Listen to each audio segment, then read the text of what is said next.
కృష్ణపట్నం అనే ఊర్లో చైతన్య అనే వంటవాడు ఉండేవాడు. చైతన్య అదే ఊర్లో ఉండే ఒక హోటల్లో వంటలు చేస్తూ కుటుంబాన్ని పోషించుకునేవాడు. అయితే అలా వచ్చిన డబ్బులు కుటుంబ పోషణకి సరిపోయేవి కావు. ఇదిలా ఉండగా ఒకరోజు చైతన్య భార్య సమంత, "ఏవండి, మీరు రాత్రి పగలు కష్టపడి తెచ్చిన డబ్బులు మనకేమాత్రం సరిపోవడం లేదు. ఇలాగైతే మన పిల్లాడి చదువు ఇంకా అమ్మాయి పెళ్లి ఎలా చేయగలమో నాకు అర్థం కావట్లేదు" అని అంది బాధగా. దానికి చైతన్య, అవును సమంత, అది నాకు తెలుసు. కానీ ఏం చేయను?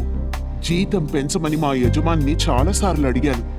లాభాలు సరిగ్గా రావడం లేదని, అంతకు మించి ఇవ్వలేనని కరాఖండిగా చెప్పేస్తున్నాడు. పోనీ వంట పని మానేసి మరేదైనా పని చూసుకుందాం అనుకుంటే నాకీ వంటలు చేయడం తప్ప మరేదీ రాదు. నీకు తెలుసు కదా అనన్నాడు బాధపడుతూ. అప్పుడు సమంత, నాకొక ఐడియా వచ్చిందండి. మీకున్న వంటల టాలెంట్తో మనమే సొంతంగా ఒక బండిపై టిఫిన్స్ అమ్మితే మన కష్టాలు తీరుతాయి కదండి. ఆ ఆలోచన నాకు కూడా ఉంది. కానీ సొంతంగా వ్యాపారం అంటే డబ్బులు ఎక్కడి నుంచి వస్తాయి? పోనీ అప్పు కోసం బ్యాంక్లో ట్రై చేస్తే వాళ్ళు మనలాంటి చిన్నవాళ్ళకి 1,00,000 రూల్స్ చెప్పి ఇవ్వరు. బయట వడ్డీ వ్యాపారస్తులను అడిగితే వాళ్ళు వడ్డీ మీద చక్రవడ్డీలు వేసి మన ప్రాణాలు తీసేస్తారు. దానికి సమంత, ఏవండి, మీరు నాకు మన పెళ్లైన కొత్తలో చేయించిన బంగారు గాజుల్ని అమ్మేసి ఆ వచ్చిన డబ్బుతో మీరు వ్యాపారం మొదలెట్టండి. నీలాంటి భార్య నాకు దొరకడం నా అదృష్టం సమంత. నేను వెంటనే వీటిని అమ్మి వచ్చిన డబ్బుతో ఒక టిఫిన్ బండిని స్టార్ట్ చేస్తాను అని అన్నాడు చైతన్య. ఇంతలో అక్కడికొచ్చిన బంటి, నాన్న, చైనీస్ చికెన్ నూడిల్స్ బండి పెట్టండి. మా పిల్లలతో పాటు మీ పెద్దోళ్ళు కూడా చాలా ఇష్టంగా తింటారు అని సలహా ఇచ్చాడు. దానికి సమంత, అవునండి, మన బంటి మంచి సలహా ఇచ్చాడు. టిఫిన్ బండికి బదులు చైనీస్ చికెన్ నూడిల్స్ బండిని పెట్టండి అని పిల్లాడి ఐడియాకి వత్తాసు పలికింది.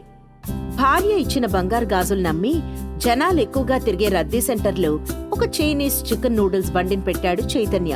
చైతన్యతో పాటు హోటల్లో పనిచేసే చంద్ర అనే వంటవాడు చైతన్య నూడిల్స్ బండి పెట్టడం చూసి ఓర్వలేకపోయాడు. ఒక మంచి రోజు చూసుకుని చైతన్య నూడిల్స్ బండి పక్కనే మరో చైనీస్ చికెన్ నూడిల్స్ బండి స్టార్ట్ చేశాడు చంద్ర. తనకు పోటీగా ఎవరబ్బా ఇక్కడ మరో నూడిల్స్ బండి పెట్టిందని చూసేసరికి అక్కడ చంద్ర కనిపించాడు. దాంతో, ఏంటి చంద్ర ఇది? ఒకే చోట 2 నూడిల్స్ బండ్లు ఉంటే ఎవరికి లాభం ఉండదు కదా. నువ్వు ఇంకేదైనా పెట్టుకుని ఉండొచ్చుగా అని అన్నాడు మెల్లగా. దానికి, నా ఇష్టం, నా వ్యాపారం, నేనేదైనా పెట్టుకుంటా అని కోపంగా సమాధానం ఇచ్చాడు చంద్ర. సరే చంద్ర, నీ ఇష్టం నీది, జాగ్రత్తగా చేసుకో అని చెప్పేసి చైతన్య తన బండి దగ్గరకు వెళ్ళిపోయాడు. అయితే అత్యాశగల చంద్ర లాభాలెక్కువ రావాలని మార్కెట్లో చాలా తక్కువ ధరకు దొరికే చీప్ క్వాలిటీ పదార్థాలతో చికెన్ నూడిల్స్ చేయడం మొదలుపెట్టాడు. అంతేగాక ఆ నూడిల్స్ లో టేస్ట్ కోసం డేంజరస్ ఎసెన్స్ కలిపేవాడు. దాంతో చంద్రకి గిరాకీ బాగా పెరిగింది. ఒకరోజు చైతన్య కొడుకు బంటి తన తండ్రి దగ్గరకొచ్చి, నాన్న, మనం కూడా చంద్ర అంకుల్ లాగా తక్కువ రకం పదార్థాలతో చికెన్ నూడిల్స్ అమ్మితే మనకి ఎక్కువ లాభాలు వస్తాయి కదా అని అడిగాడు అమాయకంగా. అలా చేయడం తప్పు బంటి. చీప్ క్వాలిటీ పదార్థాలతో చేసే నూడిల్స్ తింటే జనాలు రోగాల బారిన పడతారు. లాభాల కోసం ఎప్పుడూ తప్పుడు పనులు చేయకూడదు అని హితవు పలికాడు చైతన్య. ఒకరోజు చైనా దేశం నుంచి 2 టూరిస్టులొచ్చారు. వారిలో ఒకరు నూడిల్స్ తిందామని చైతన్య నూడిల్స్ బండి దగ్గరకు రాగా, మరొకరు చంద్ర నూడిల్స్ బండి దగ్గరకు వెళ్లారు. చైతన్య చికెన్ నూడిల్స్ తిన్న చైనీస్ వ్యక్తి వాళ్ళ భాషలో షాంగ్ చింగ్ జింగ్పించు అంటూ ఏదో మాట్లాడాడు. చైనీస్ వ్యక్తి మాట్లాడిన మాటలు అర్థం కాక బుర్రగోకున్నాడు చైతన్య.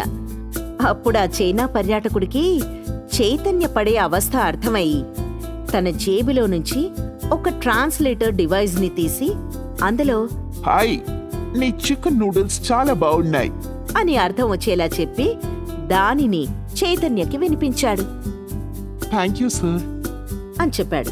అప్పుడా చైనా పర్యాటకుడు తన బ్యాగ్లోంచి ఇంగ్లీష్లో రాసి ఉన్న చైనీస్ వంటల బుక్ ఒకటి తీసి చైతన్య చేతికిచ్చి, చూడు బ్రదర్, ఈ బుక్ లో మా చైనీస్ వంటకాలు ఎలా చేయాలో ఇంగ్లీష్ లో రాసింది. దీన్ని చదివితే నువ్వు మరిన్ని చైనీస్ డిషెస్ చేయగలవు.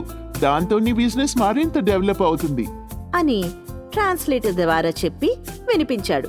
అప్పుడు చైతన్య చాలా చాలా థ్యాంక్స్ సార్ అని చెప్పాడు. ఇదిలా ఉండగా చంద్ర దగ్గర చికెన్ నూడిల్స్ తింటున్న మరో చైనా పర్యాటకుడు ఆ నూడిల్స్ తిని స్పృహ తప్పి కింద పడిపోయాడు. దాంతో అక్కడున్న చుట్టుపక్కల వారు అతన్ని దగ్గరలో ఉన్న హాస్పిటల్ కి తీసుకెళ్లగా ఆ చైనీస్ వ్యక్తిని పరీక్షించిన డాక్టర్ ఇతను ఏదో చాలా ప్రమాదకరమైన కలుషిత ఆహారాన్ని తిన్నాడు, అందువల్లే ఇతను స్పృహ తప్పి పడిపోయాడు అని చెప్పాడు. డాక్టర్ చెప్పిన దాన్ని బట్టి కేసు రాసుకున్న పోలీసులు ఫుడ్ ఇన్స్పెక్టర్స్ తో కలిసి చంద్ర నూడిల్స్ బండిలోని ఆహార పదార్థాలను తనిఖీ చేసి అతను కెమికల్స్ కలిపిన పదార్థాలు వాడుతున్నాడని తెలుసుకున్నారు. దాంతో వెంటనే ఇన్స్పెక్టర్ యూ ఇడియట్, ఇలాంటి విషపూరిత ఆహారాన్ని జనానికి అమ్ముతున్నావా? నిన్నిప్పుడే అరెస్ట్ చేస్తున్నా. ఇలాంటి ఘోరమైన నేరం చేసినందుకు నీ కనీసం 10 సంవత్సరాలు జైలు శిక్ష పడుతుంది అని చెప్పి చంద్రాన్ని అరెస్ట్ చేసి తీసుకెళ్లిపోయారు. అది చూసిన చైతన్య తన కొడుకు బంటిని పిలిచి చూసావా బంటి, చంద్ర అంకిల్కి ఏం జరిగిందో? అత్యాశతో అన్యాయంగా కెమికల్స్ కలిపిన ఆహార పదార్థాల్ని జనాలకు అమ్మితే ఏ నాటికైనా శిక్ష అనుభవించక తప్పదు. అవును నాన్న, నువ్వు చెప్పింది 100% నిజం. అనతి కాలంలోనే చైతన్య డబ్బు బాగా సంపాదించి తన కూతురు పెళ్లి ఘనంగా జరిపించాడు.